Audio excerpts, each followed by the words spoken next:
Allegiance to the flag of the United States of America. Stands one nation.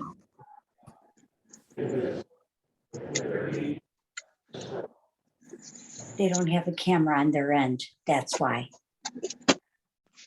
Any announcements this morning? Yes. Who has an announcement?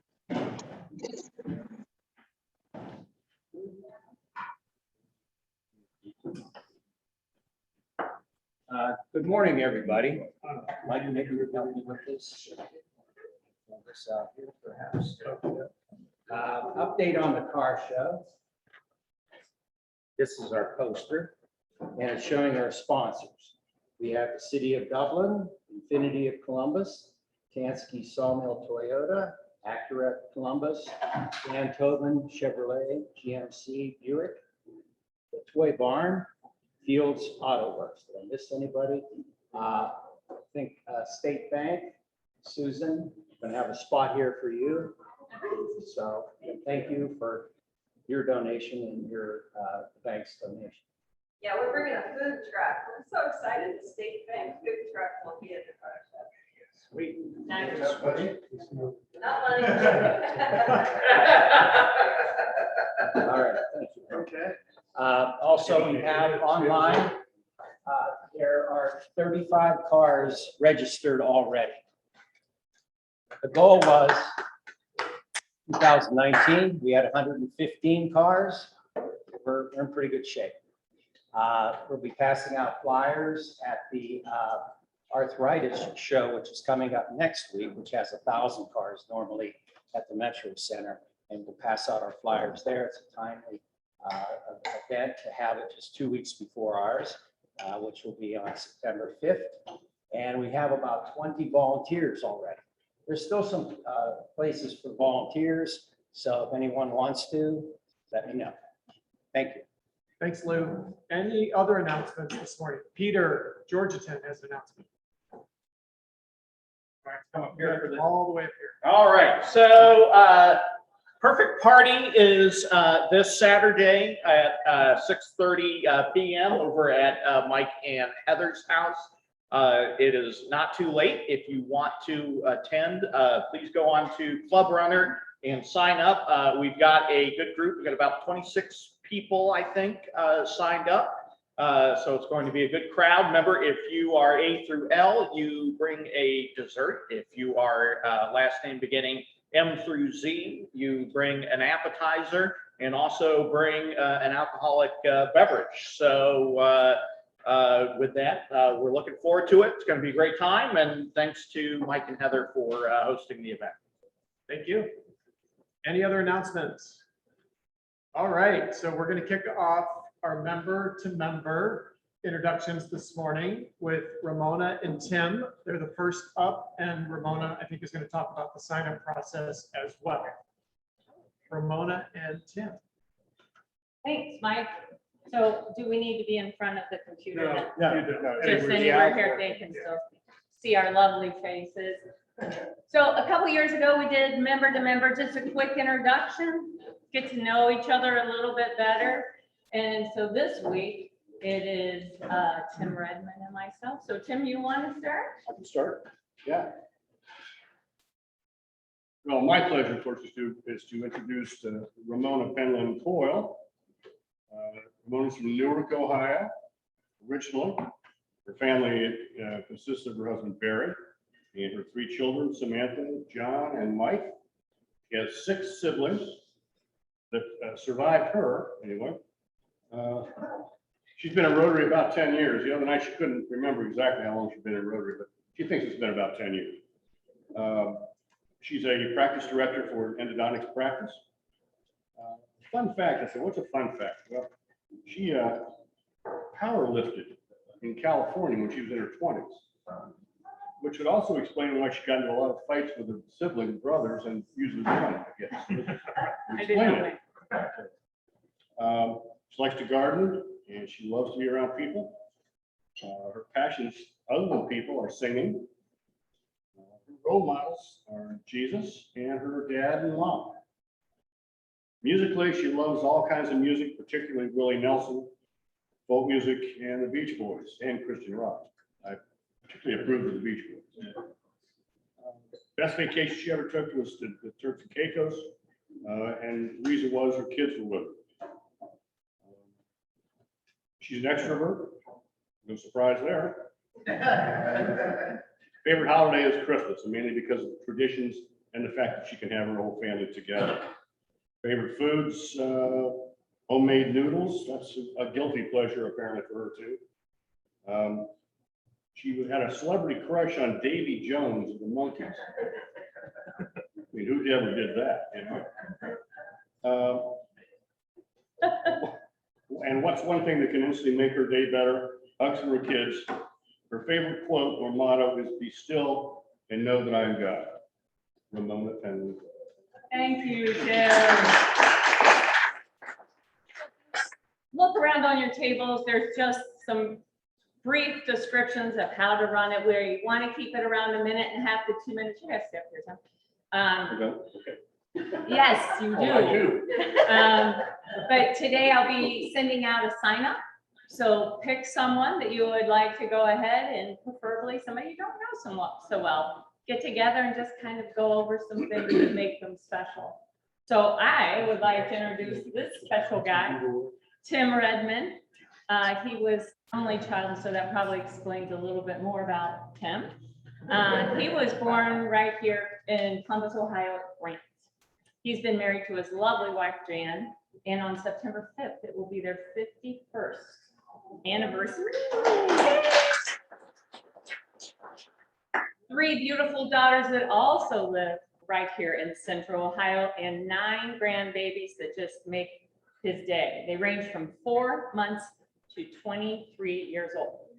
And the 4-month-old, as you probably remember, at 5 days old, had to have open heart surgery, but now is doing well.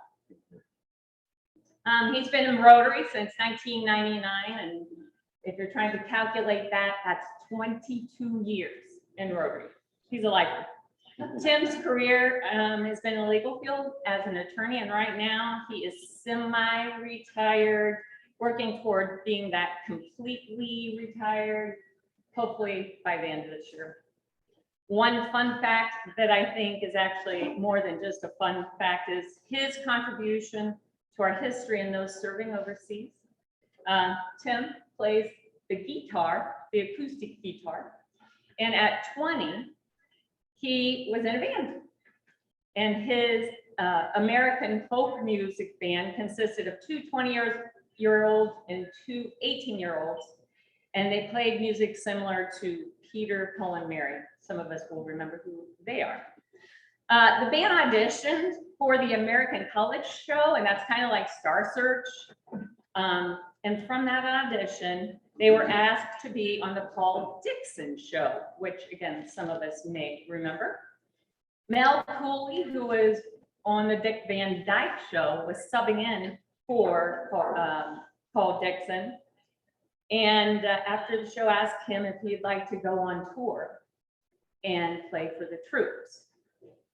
So a 50-day tour in Vietnam and Thailand, sponsored and supported by the USO, filled his summer. You can actually go on YouTube and see Tim in his younger years of playing the guitar by looking up new folk singers on the Dick Paulson, or Paul Dixon, not Dick Paulson, but Paul Dixon show. And so I'd like to introduce Tim Redmond.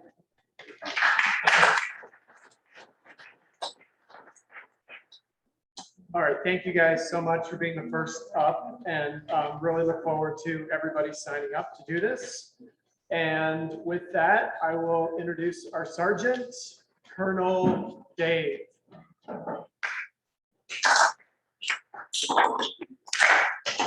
Good morning, Rotary. All right, good to see you, good to hear. Everybody, I see, got a place to put this down. I gotta go over here. Yeah. All right, so let me start off with guests. We have one guest this morning. Calvin has a guest. You want to introduce him? This is Mr. Hugh Schultz, a friend of mine, and so I encouraged him to attend today since we have Kathryn Nuss as our speaker. Outstanding. Welcome. He's introducing us, guys. Glad to have you with us. Today is Dave Sargent, so that means Rotary protocols in effect. Those of you that are normal attendees know and understand that Rotary protocol means two things: your PIN and your name tag. You need them both in order to pass the test. So if you have both of them on, congratulations. Thank you very much. If you don't, you owe me a buck. So I also want to make one announcement, if I could. The club has signed up to be the responsible party to park cars at the Bureau of the Credit Union over on Kinnear Road on 3 OSU home football dates: September 11th, September 18th, and September 25th. What we need is 10 to 12 volunteers per day to work on. I have about 5 to 7 on each of those days right now. I still need to make sure that we get at least 10 there each of those days in order to keep a flow of traffic going in and make the money. So we make about anywhere from $1,500 to $2,000 per day when the club. So it's only about a 4 to 6 hour shift for those of you. If I just need to make sure that we cover the early hours prior to the game. Then after game started, people need to leave. I think we can work around that. But if you're available on any of those 3 days, I've got a sign-up sheet that'll be coming around. So please feel free to sign up. And if you have any questions, give me a holler. All right, we have a small pot today. Is a small pot. It's $15. So we'll be drawing for tickets here. And the main thrust is when we draw the first ticket drawing, we'll have a choice between either the small pot or the big one. I have 2 side bets going. One with Susan Robinall, that she doesn't win for 3 weeks in a row. And the second is if Lucia Roby picked the right ticket. So read the number. 3368761. That'd be me. All right, you get your choice. Large pot or small pot? I'm on large one. Okay. Let's see if you can pull that ticket. All right. There we go. Last 4 digits, 8805. 8805. All right, Dennis. There. All right, you get the small pot. You get the podium back. Thank you. Okay, I'm going to bring up Calvin to introduce today's speaker. For those of you in the room, we're having some issues with the TV. So you have 3 ways to watch the presentation. You can get into the Zoom meeting from your phone so that you can see the presentation. You can watch from Wolf's laptop. I'm going to turn this laptop around. You can see our tech team is still vigorously troubleshooting, but not resolved. So, Councilman, bring it. Okay. Thank you. This morning, we have the honor to have Dr. Nuss, which grew up in Cleveland, Ohio, in a suburb called Rocky River. She attended Purdue University and received a bachelor's degree in pharmacy. After working a year at the Cleveland Clinic, she attended the Ohio State University College of Medicine. Dr. Nuss is a board-certified pediatric emergency medicine physician and has worked at Nationwide Children's Hospital since 1992. During her career, Dr. Nuss served in several leadership roles. She was the medical director of the emergency department for a decade and oversaw the day-to-day operations of one of the busiest pediatric emergency departments in the country. She also served as the associate trauma medical director in trauma services for 15 years.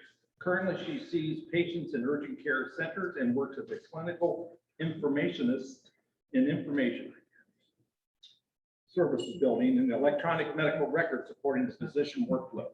Kathryn is a stakeholder on the hospital sepsis team with the goal of decreasing sepsis mortality. She created, designed, and deployed sophisticated sepsis screening tools in the ER and across the hospital. This work has been recognized throughout multiple national presentations and several published manuscripts.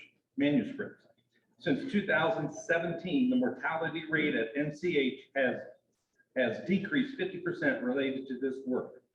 This bill is now the national standard for screening sepsis in children's hospitals across the country.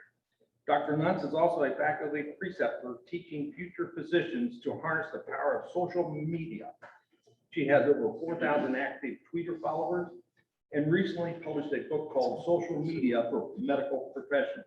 Dr. Nuns has over 35 published manuscripts and is an invited speaker at national presentations and reviews and verifies trauma centers across the United States. Let's fast forward now to her now medical career. In 2012, she saw an episode of Shark Tank that featured two cousins from Maine who wanted to bring a lobster from the East Coast to the West Coast and do it on a food truck. The shark, Barbara Corcoran, invested $55,000 for 15% of their company. The cousins opened 3 food trucks in Los Angeles and started franchising the brand in 2015. In August of 2017, Dr. Nuns saw a Shark Tank episode called Beyond the Tank. That features success stories from the show. She filled out an online application to become a franchisee in Columbus. She was awarded the franchise in 2017 and opened a food truck in April of 2018. Now you should ask, what does emergency medicine and a lobster truck have in common? Well, you're about to find out. I have the opportunity to introduce to you Dr. Lobster. Kathryn.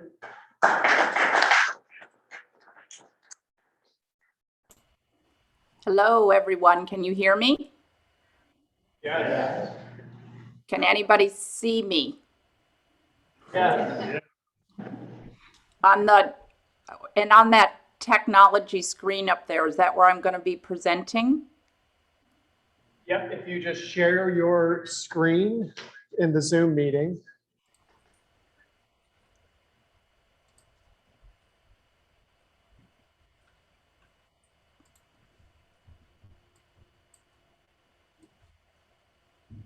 Can you see that?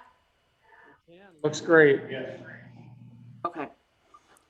So thank you, everybody. I really appreciate Calvin inviting me. Getting a lot of feedback. Hello?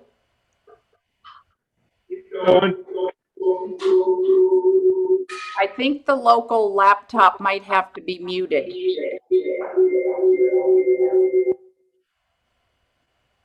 Hello? We're working on it, sorry.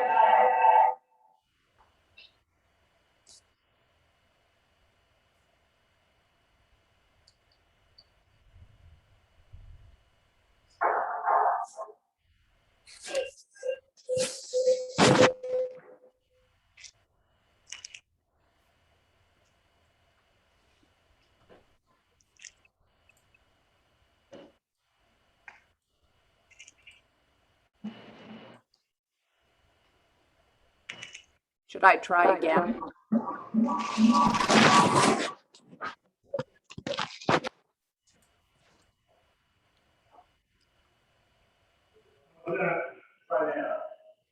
Hello?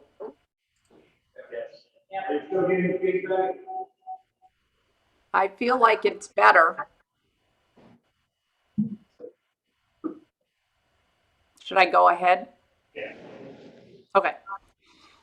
So like Calvin, I was saying, thanks. I want to appreciate being invited to speak today. I've worked and partnered with Calvin over the last 3 years, bringing the truck up to First Citizens National Bank. So thank you for having me, and hopefully you will enjoy this presentation. It's about 35 slides. It shouldn't take too long. Mostly I'm going to be focusing on just a little bit. He talked about my career and then mostly why I'm in the lobster business. So anyways, my name's Kathryn Nuss, and here we go.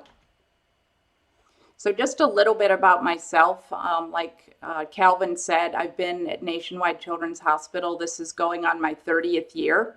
I completed medical school, like he said, at Ohio State, and then did a 3-year pediatric program at Nationwide, and then completed a 3-year fellowship program in emergency medicine. So I've been there since 1992. I also consider myself a small businesswoman now and also an entrepreneur. So Nationwide Children's moved to this new amazing complex in 2012. It has over 400 inpatient beds, and you can see some of the stats there, 1.4 million patient visits, and it is the largest national children's hospital system in the United States currently.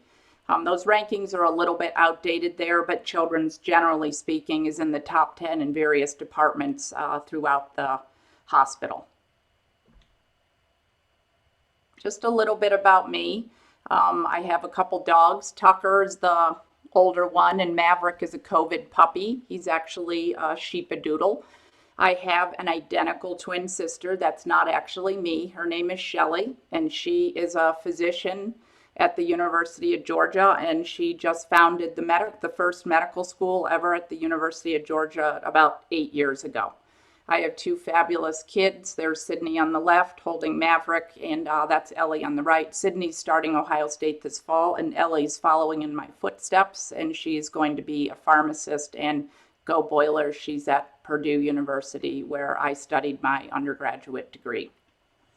So fast forward, like Calvin said, that's kind of my career. He already talked about all the other, things that I've done, but mostly I'm an operations person. I use a lot of data and analytics to drive change. I also do patient safety and quality at Nationwide Children's Hospital.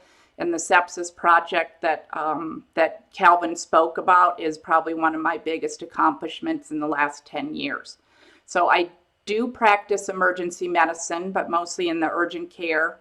And I heard Calvin try to say that really long word of my current title now. I am an informaticist. So I build in the electronic medical record and help doctors make great decisions while they're in the throes of patient care. So I provide a lot of decision support and tools so that doctors basically stay in their lanes.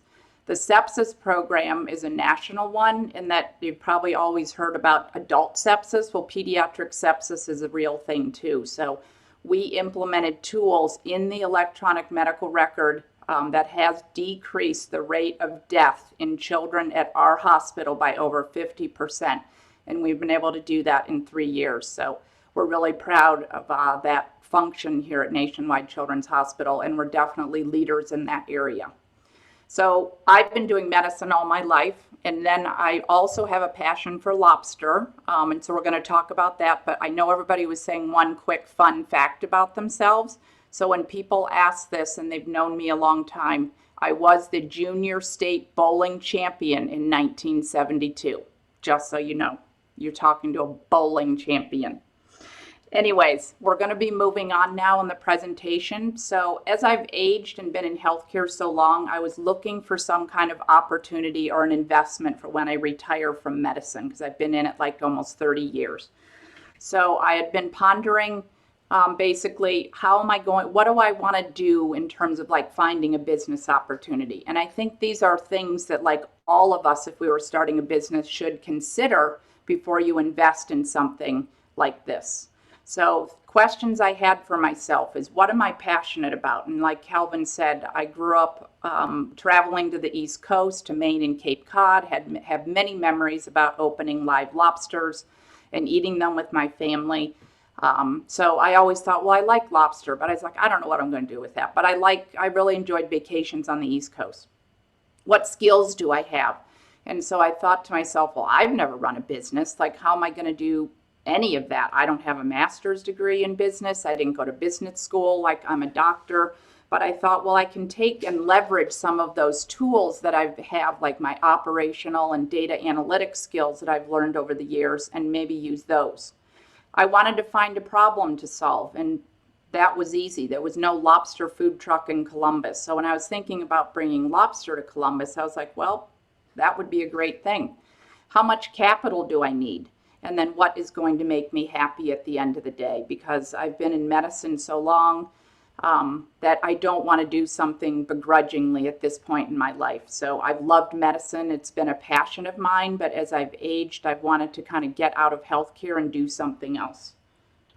I think Steve Jobs is somebody that I would consider a mentor, just not personally, but in his visions.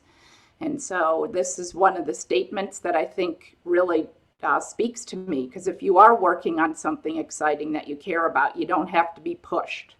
Basically, that vision will pull you. And so I kind of live by that motto. And as I was looking for an investment opportunity, I thought, well, that makes a lot of sense and that speaks to me. So I said that I consider myself an entrepreneur. And so when I think about what is an ideal entrepreneur, I think about several characteristics that I think a lot of entrepreneurs have when they're starting off on a business venture. First, I think you have to be a negotiator. You have to be able to handle everything from leases and contracts. You have to be connected to people and have a ready network of people to consult and around you when you need them. You have to be persuasive, and you have to enjoy public speaking and can make arguments that are compelling. And I do have a lot of people that tell me that I am a great storyteller, and I could probably do a stand-up role from my 30 years of emergency medicine content. But I feel like I do have that that persuasiveness and be able to compel people to do things. You have to be independent, and you have to be able to, not be afraid to use elbow grease and can trust your instincts, and you can't be afraid to take risks. You have to be calculated and comfortable in making very tough decisions. I think being creative is another important feature of being an entrepreneur. You have to be able to think on your feet and come up with fresh ideas. And I feel like that is something that emergency medicine has given me, that because at any moment when I'm in the emergency room over the years, a child with a gunshot wound or another bad case could roll in the door, and you have to be able to do something now. That is my job. I am trained to do that, but you have to think on your feet and be calm and in control and creative. And sometimes we have to be creative. I have to be able to wear many hats, so balance a lot of roles in your business. You have to be available 24/7, and time is of the essence. Basically, you've got to be organized and you've got to be on time. So I felt like, as I was considering a business investment, that these were characteristics that I thought that I had already.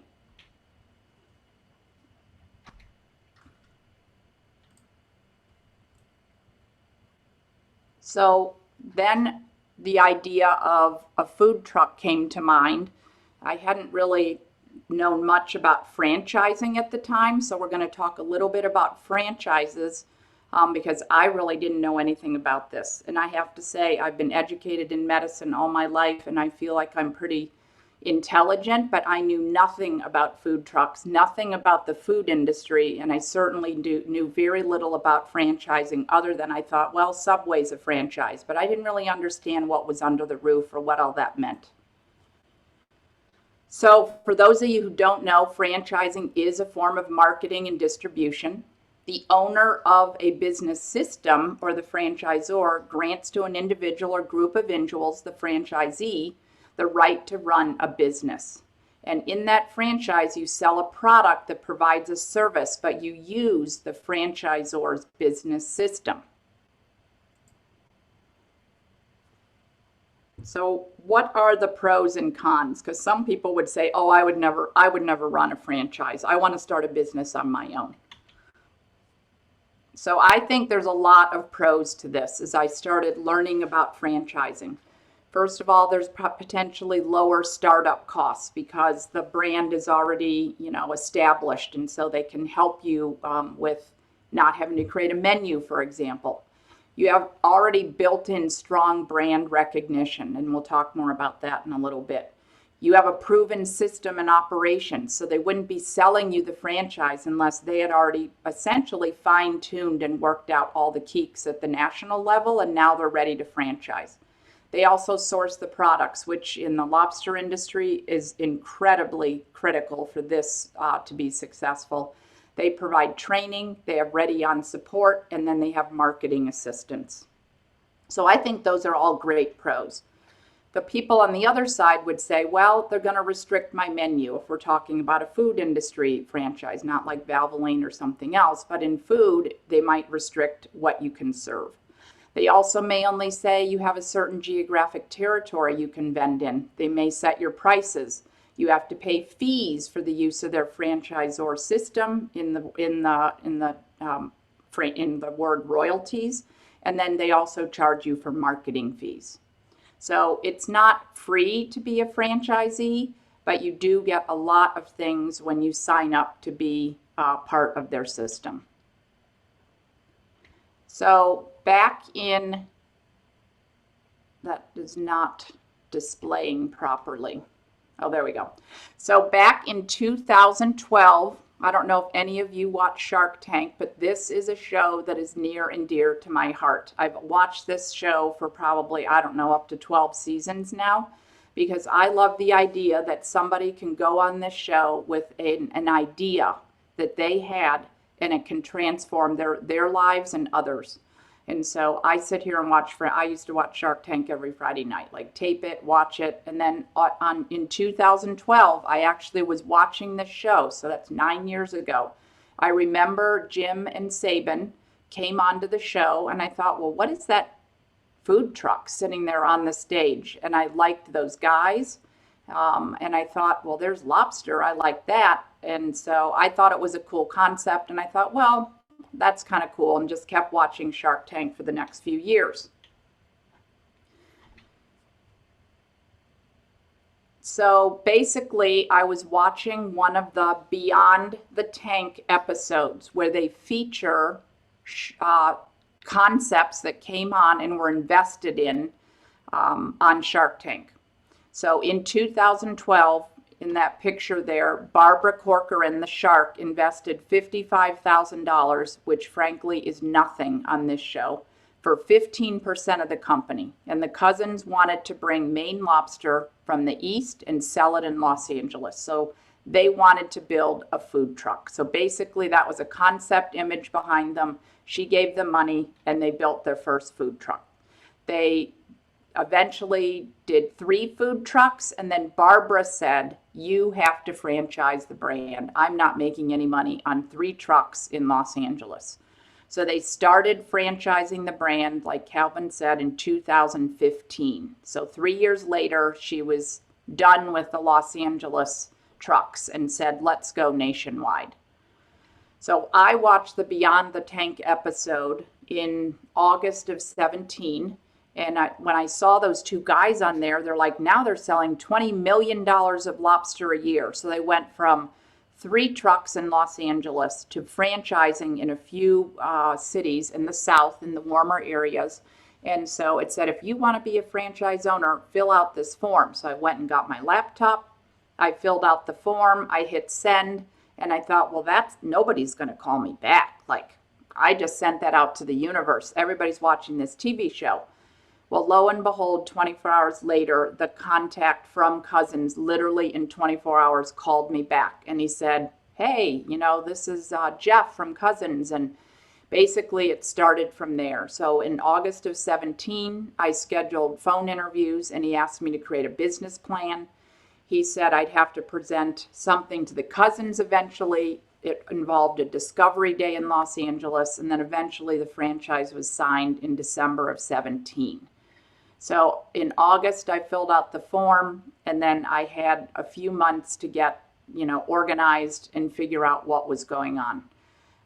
My kids were like, you are not going to own a lobster truck. I said, it'll be fine. I'm not worried about this. My friends told me, Nuss, you don't even eat at a food truck. How can you possibly run a food truck?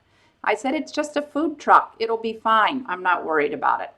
So I went through the process. I was asked to create a business plan, which I had never done before. So in the process of doing all this, I'm educating myself about, what is a business plan.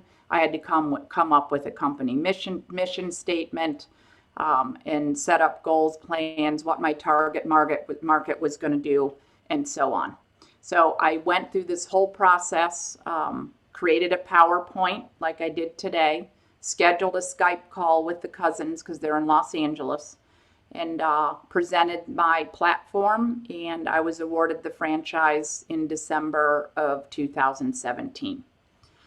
And I was super excited, and I thought, what have I gotten into? And I'm buying a lobster truck, but here we go. So Part of the franchise, once you sign on, is that you have to go to Maine. And so I had to go to Maine and understand how they fish lobsters and what that looks like. So part of their process is having to go there, and I hope this video will play, but this was a video made. All right, guys, you're getting ready to go for a day of lobster on Casco Bay. Oh, geez.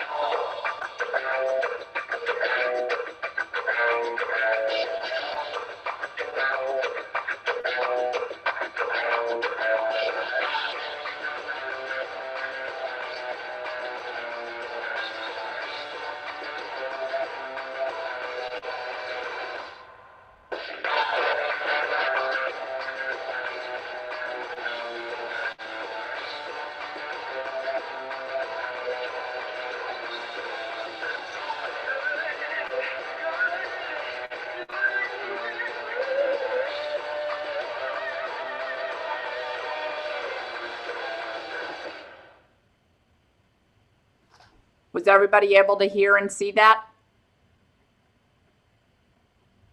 Yes. Okay.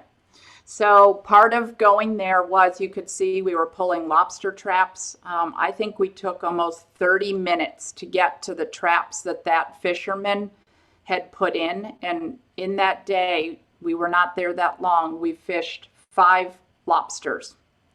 So that's not a lot of lobster. But anyways, the concept, I mean, you'll understand more when I talk about the food product, but basically that experience was incredible. Like, not many people get to go and do that. And I think the cousins really foundationally believe that you should understand how difficult it is to fish lobster. And then that was a few other new franchisees. But that's a requirement when you sign on to be a franchisee, is that you have to go to Maine. So sustainable fishing of lobster, I think, is a really important concept to understand. So like other fish in the sea, lobster always faces the threat of overfishing. And so if there's no regulations, it could face, depletion like other fish and seafood. So sustainable practices of lobstering have been in place actually since the late 1800s. Maine was the first state to adopt regulations around lobster fishing. So in 1872, they required egg-bearing females to be thrown back in the ocean if they were caught. Hey, Today, hello? So sorry to interrupt you. We just want to let you know we need to wrap up in just 2 or 3 minutes. Oh, 2 or 3 minutes. Okay. Yeah, thanks so much. Okay. So anyways, lobster is sustainably fished. So this is my food truck. I just bought a new one in December.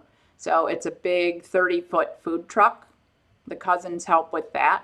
Our menu is restricted in that I do have to serve what they tell me, but our lobster rolls, the tail, tacos, quesadilla, if any of you guys have been there, I mean, the lobster items are limited and intended to get out quickly. It's 100% authentic Maine lobster.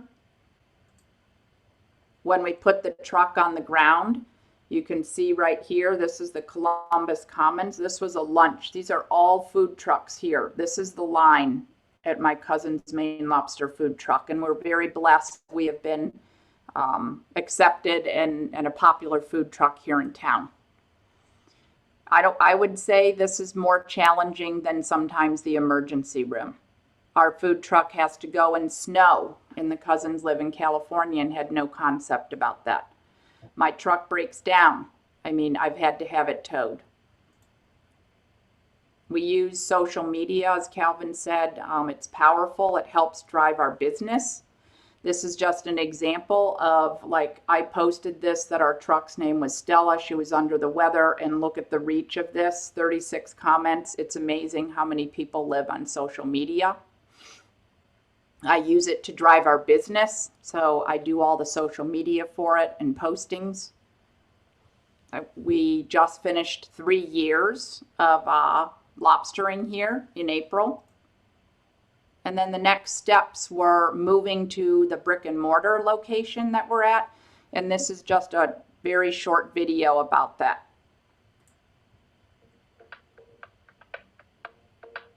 Listen up, Columbus. It's Barbara from Shark Tank, and guess what?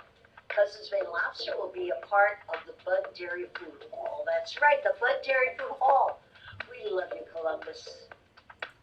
So Barbara sends messages, which is nice. And then this is a hype video that we created.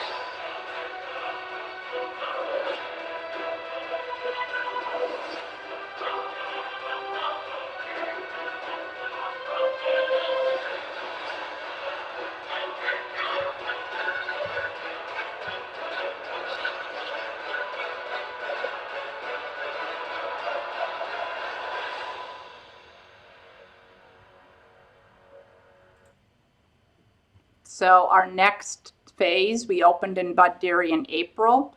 614 Magazine just did a feature on me, and now all my friends call me Dr. Lobster. Quite an interesting switch, but basically it was about how I apply my operations and analytics work into becoming a successful food trucker here in Columbus. Jim and Sabin have been great, the two cousins, and we get to go on fun retreats sometime. I actually helped Sabin win the bowling competition. They didn't know I was secretly a bowling champion, and I got to throw cake in Jim's head. Right. And that's it. Thank you. Kathryn, that was fantastic. Congratulations on all your success. The lobster is delicious. Thank you for being with us. And our quote for the week: when life gives us lemons, order the lobster tail. Have a great weekend. Thank you. Thank you. I'd like to get the help. Yeah. Well, the whole thing was in Zoom, we had to start the video. We weren't sharing the video. Oh, wait, you got to show me that. So